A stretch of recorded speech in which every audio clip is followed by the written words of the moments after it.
बिस्मिल्लाहिर्रहमानिर्रहीम। अस्सलामु अलैकुम वरहमतुल्लाहि वबरकातुहू। कैसे हैं आप सब लोग? उम्मीद है आप सब बिल्कुल ठीक होंगे।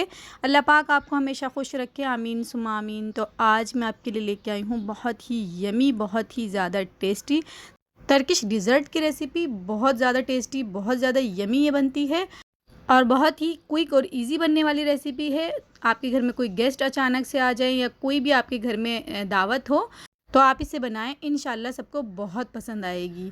तो बहुत ही कम इंग्रेडिएंट्स में ये बन के तैयार हो जाती है। कोई बहुत ज़्यादा इंग्रेडिएंट्स की हमें इसमें ज़रूरत नहीं होती। तो आइए इस मज़ेदार सी रेसिपी को बनाना स्टार्ट करते हैं। और रेसिपी स्टार्ट करने से पहले मेरी आपसे एक गुजारिश है कि प्लीज़ मेरी वीडियो को लाइक और शेयर करना बिल्कुल भी ना भूलिएगा और प्लीज़ मेरे चैनल को सब्सक्राइब ज़रूर कर दीजिएगा। तो आइए इस रेसिपी को बनाना हम स्टार्ट करते हैं। तो यहाँ मैंने ली है एक रेक्टेंगल ट्रे और इसको हमने अच्छे से ग्रीस कर लेना है। और ग्रीस हमने इसको करना है घी से या बटर से, इसको ऑयल से ग्रीस नहीं करना है। तो यहाँ मैंने ट्रे में थोड़ा सा घी डाला है और बहुत अच्छे से मैंने इसको ग्रीस करना है, कोई जगह भी खाली ना रहे। तो यहाँ इसको अच्छे से ग्रीस कर लिया है। और अब मैं लूँगी 1.5 कप डेसिकेटेड कोकोनट यानी पिसा हुआ खोपरा। तो ये थोड़ा सा पहले मैं इसमें डालूँगी और अच्छे से इसको फैला लूँगी। देखें इस तरह से। अब हमने ये जो कोकोनट है इसकी एक तह लगानी है इसके ऊपर, यानी कि एक लेयर लगानी है। देखिए इस तरह से। और स्पैचुला की मदद से हम इसको थोड़ा थोड़ा प्रेस कर लेंगे। और देखिए जहाँ पर मुझे लग रहा है कि खोपरा कम है और ख़ाली जगह है, वहाँ पे मैं थोड़ा थोड़ा खोपरा जो है वो डाल रही हूँ। तो बस एक लेयर हमने लगानी है इस तरह से खोपरे की। और ये बिल्कुल रेडी है जो ट्रे है हमारी। तो इसे अब हम रख देंगे एक साइड पे। और अब यहाँ ले लिया है, देखिए मैंने मिल्क, और मैंने 1 किलो लिया था दूध, जिसमें से 1.5 कप मैंने निकाला है और बाकी जो है वो मैंने पकने के लिए रख दिया है। और आधा कप ली है मैंने चीनी, आप चाहें तो पिसी हुई भी ले सकते हैं, आपकी मर्ज़ी है।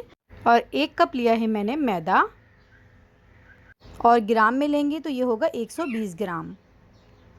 तो बस आधा टीस्पून अब यहाँ हमें चाहिए वनीला एसेंस। अब यहाँ ये जो दूध हमने पकने के लिए रखा था, देखिए ये अच्छे से बॉईल हो गया है। और अब मैं इसमें शामिल कर दूँगी चीनी। बस चीनी को थोड़ा सा हम दूध में पका लेंगे ताकि ये अच्छे से मेल्ट हो जाए। तो यहाँ चीनी देखें वो अच्छे से मेल्ट हो गई है। और अब यहाँ ये जो दूध हमने निकाला था इसमें हम शामिल कर देंगे ये सारा मैदा और अच्छे से इसको हम मिक्स कर लेंगे ताकि कोई भी लम्स इसमें ना रहें।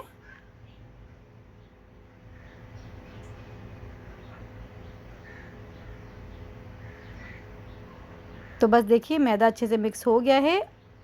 अब इसमें half tea spoon vanilla essence शामिल करेंगे, थोड़ा मिक्स कर लें। और साथ ही ये जो बैटर अभी हमने बनाया है मैदे और दूध का, तो हम इसमें थोड़ा थोड़ा शामिल करते जाएंगे और विस्क चलाते जाएंगे ताकि कोई लम्स ना बने।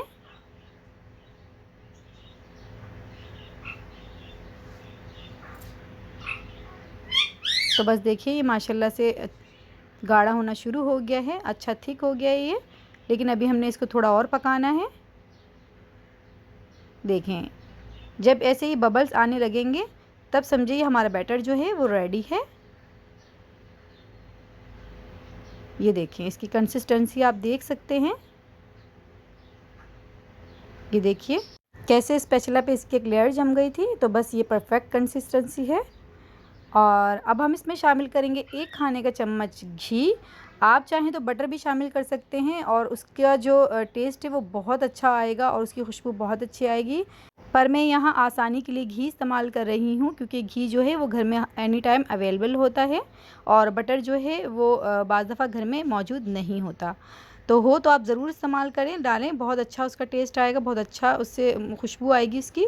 अच्छा अब यहाँ देखिए बस इस तरह से एक लेयर जो हमने लगाई थी वो हमने लगाई थी डेसिकेटेड कोकोनट की और दूसरी लेयर जो है हम इस पुडिंग की लगा लेंगे।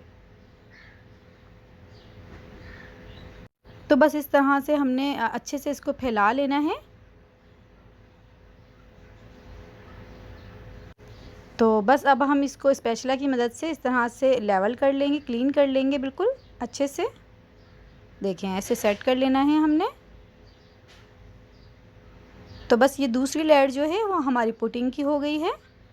और अब हम इसे रख देंगे फ्रिज में 10 मिनट के लिए, जब तक हम यहाँ इसकी क्रीम व्हिप कर लेते हैं। तो मैंने यहाँ व्हिप क्रीम ली है तकरीबन 1 कप, और बस इसको हम अच्छे से बीट कर लेंगे। और ये देखें, ये अच्छे से बीट हो गई है। अच्छा, अब आप चाहें तो इसी तरह से आप जो वाइट क्रीम है इसमें कोई कलर ना शामिल करें, इसी तरह से आप लगा लें, लेकिन मैं इसमें थोड़ा सा रेड कलर शामिल कर रही हूँ। तो बस देखिए, मैंने यहाँ 1 से 2 ड्रॉप बस इसमें शामिल किए हैं, और इसको अच्छे से अब हम मिक्स कर लेंगे। तो ये देखिए, एक पिंक सा कलर आ गया, बहुत खूबसूरत सा। तो बस मुझे ऐसा ही कलर चाहिए था। और अब यहाँ देखिए, पुडिंग जो है वो भी हमारी ठंडी हो गई है, और अब हम इसके ऊपर क्रीम लगा देंगे। तो बस अच्छे से हमने इसके ऊपर क्रीम की लेयर लगानी है। अब आप देखिए, तीसरी लेयर जो है वो हम लगा रहे हैं क्रीम की।